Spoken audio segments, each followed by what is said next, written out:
E aí, querido povo de Deus, sejam todos muito bem-vindos a mais um vídeo. Pergunte ao Daniel e receba uma resposta católica. Espero que vocês estejam gostando desse novo quadro aqui do nosso canal. Agora eu quero dizer a vocês que chegaram muitas perguntas, então eu estou fazendo aqui uma seleção de algumas e seleciono 3 por vídeo. Se eu não lhe respondi, pode ter alguns motivos. Ou eu não cheguei até a sua pergunta, ou ela está na lista, certo? Para chegar a vez dela. Ou eu não sei, ou, deixa eu ver se tem, ou eu não vi, né? Eu não vi de alguma forma, tá bom? Então, tem alguns motivos, tá certo? Então, tenham paciência, a galera que está enviando aí, são muitas perguntas que estão me enviando.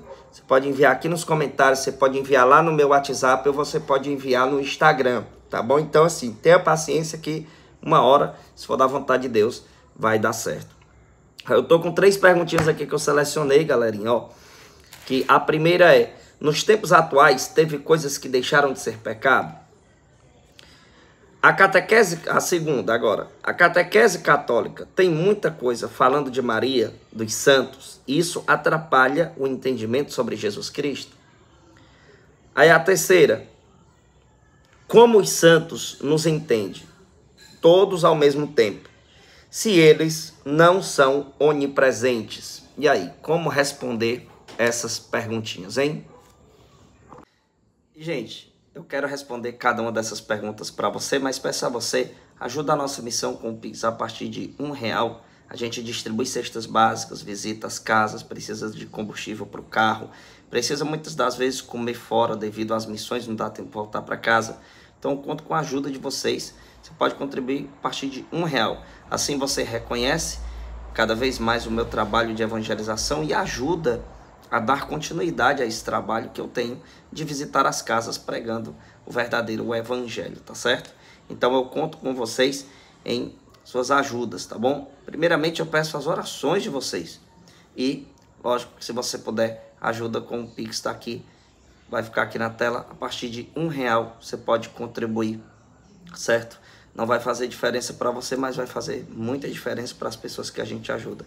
Então, contribui com a gente, eu agradeço de coração a cada um que contribui e vou estar rezando por cada um de vocês.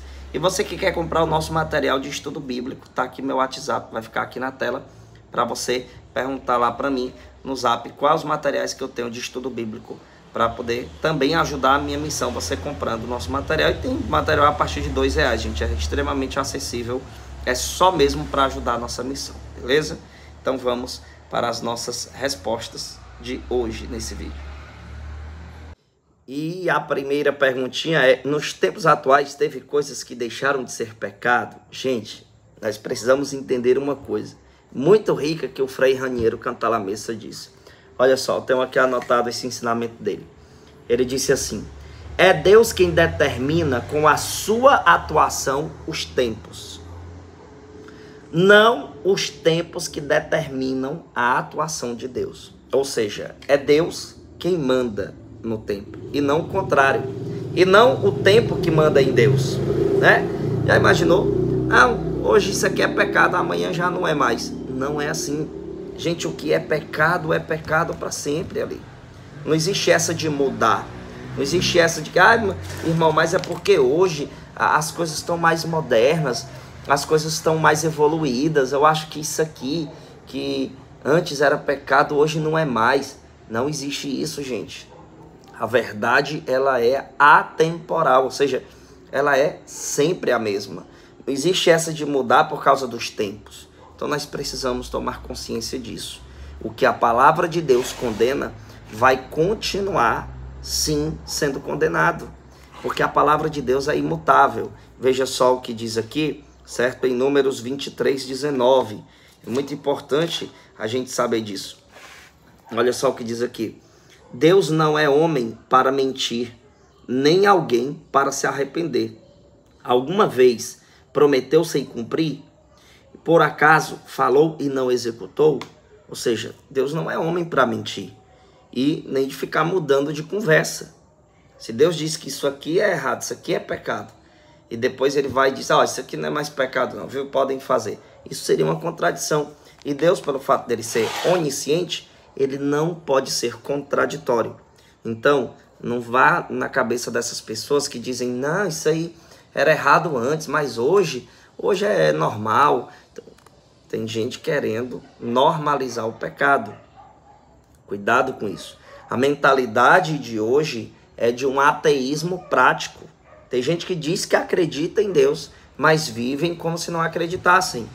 Estão tentando normalizar o pecado. Para quê? Para arrastar o povo para o pecado mortal e para o inferno, consequentemente. Então, não existe essa de dizer que antigamente isso aqui era pecado, hoje não é mais. Não existe isso. Não vá nesta mentalidade mundana, tá certo? Vamos então para a nossa segunda pergunta. E a pessoa me perguntou aqui assim, a catequese católica tem muita coisa falando de Maria e dos santos. Isso não atrapalha o entendimento sobre Jesus Cristo? Se alguém perguntasse isso para você, o que você responderia, hein? Eu vou aqui ajudar essa pessoa a tirar essa dúvida, certo? Querido povo de Deus, nós precisamos entender uma coisa, que o centro da catequese é Jesus. O Catecismo da Igreja Católica diz aqui no número 426, no centro da catequese encontramos essencialmente uma pessoa, a de Jesus de Nazaré, Filho único do Pai, que sofreu e morreu por nós, e agora, ressuscitado, vive conosco para sempre. Então, o Catecismo da Igreja Católica vai dizer que o centro da catequese é Jesus. E veja, o fato de que na catequese, nas pregações católicas, nos ensinamentos católicos, falar muito de Maria e dos santos, isso não há problema algum. Por quê? Nós devemos pensar da seguinte maneira. Por que que o católico fala muito em Maria? Porque ela é mãe de Deus. Lucas 1,43, Isabel, cheia do Espírito Santo, chama ela de mãe de meu Senhor. Então ela é mãe de Deus. Porque só existe um único Senhor, que é o Deus de Israel. Deuteronômio 6,4. Como é que ela é mãe de Deus se Deus é eterno? Nossa, que bobagem você pensar por essa lógica. Sabemos que Deus é eterno, sim. Mas que Deus escolheu Maria como mãe dele. O católico, quando diz que Maria é mãe de Deus, ele não está dizendo que Maria deu início a Deus. Pelo amor de Deus, gente. Deus escolheu ela como mãe. Então por que a gente fala muito nela? Porque ela viveu em santidade, ela é santa. Ela é santa porque ela tinha que ser santa para ser mãe de nosso Senhor.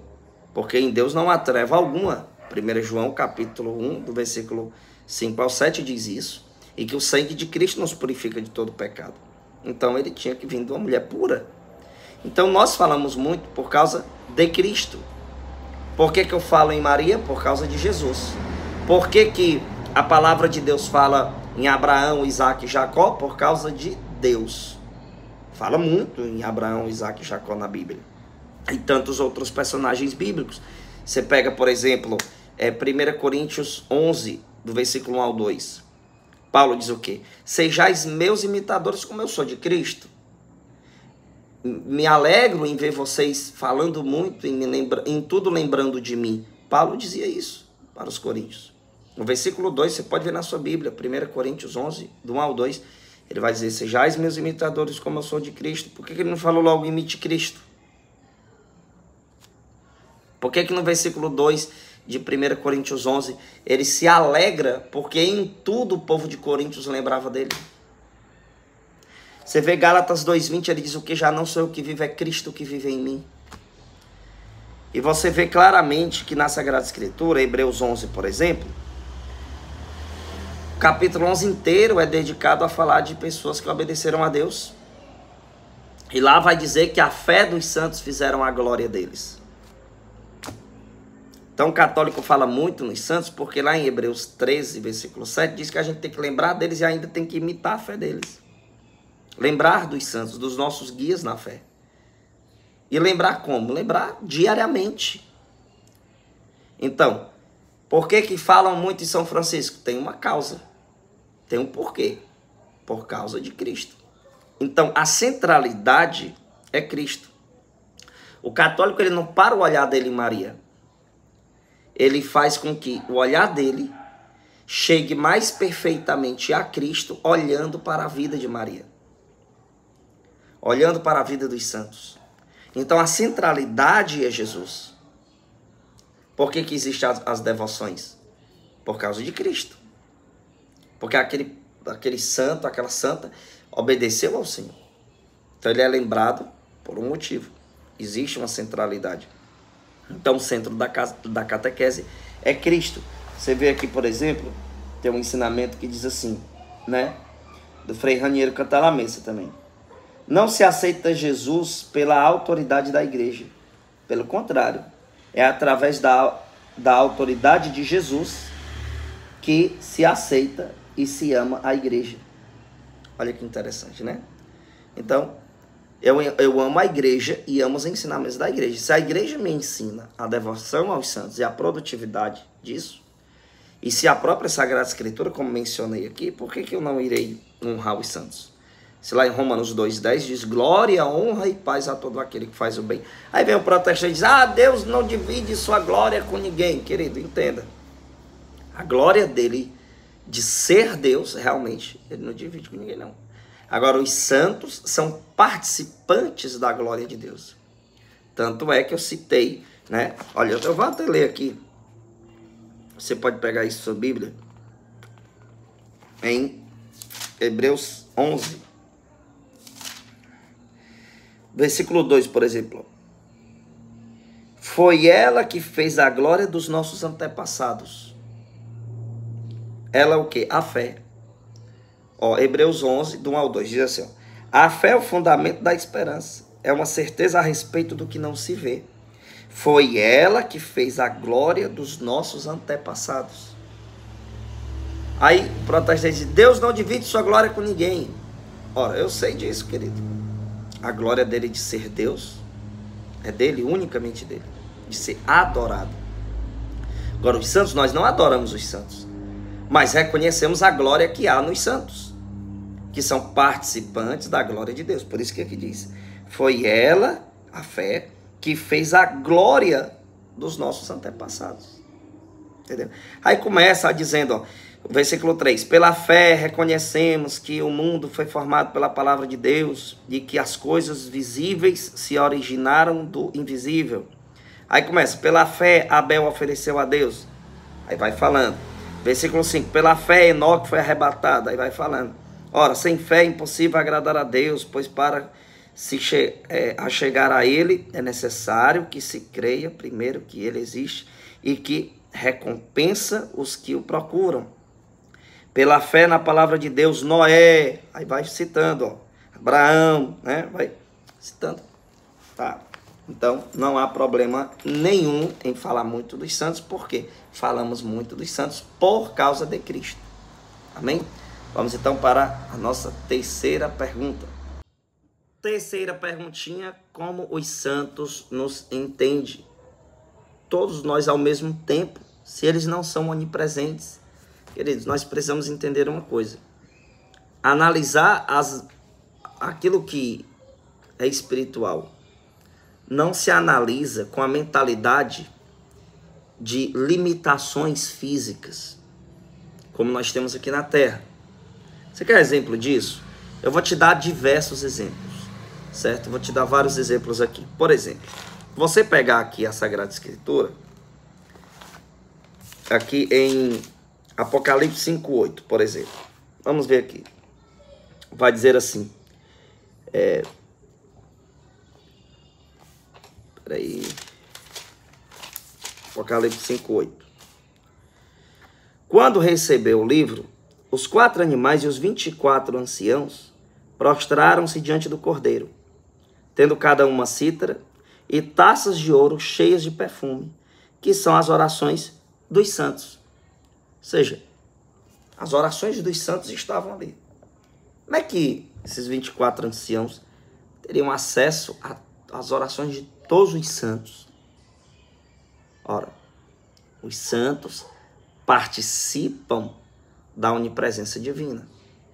Eles participam da onisciência divina, porque Deus o permite eles saberem. Você quer uma prova disso? Você vê aqui, por exemplo, o que aconteceu em Lucas 16. Se a gente for pensar com a mentalidade carnal, a gente não ia entender isso nunca. Olha só aqui, ó. Parábola do rico e Lázaro, né? Diz aqui assim: havia um homem rico, e aqui diz que é parábola, mas interessante, o protestante diz, isso aí é uma parábola, mas na Bíblia não está dizendo que é parábola. Qual versículo diz que é uma parábola? Né? Mas tudo bem, aqui no título da Ave Maria tem parábola do rico e Lázaro. Havia um homem rico que se vestia de púrpura e linho finíssima e que todos os dias se banqueteava e se regalava. Havia também um mendigo, por nome Lázaro, todo coberto de chagas, que estava deitado à porta do rico. Isso, Lucas 16, a partir do versículo 19, tá, gente?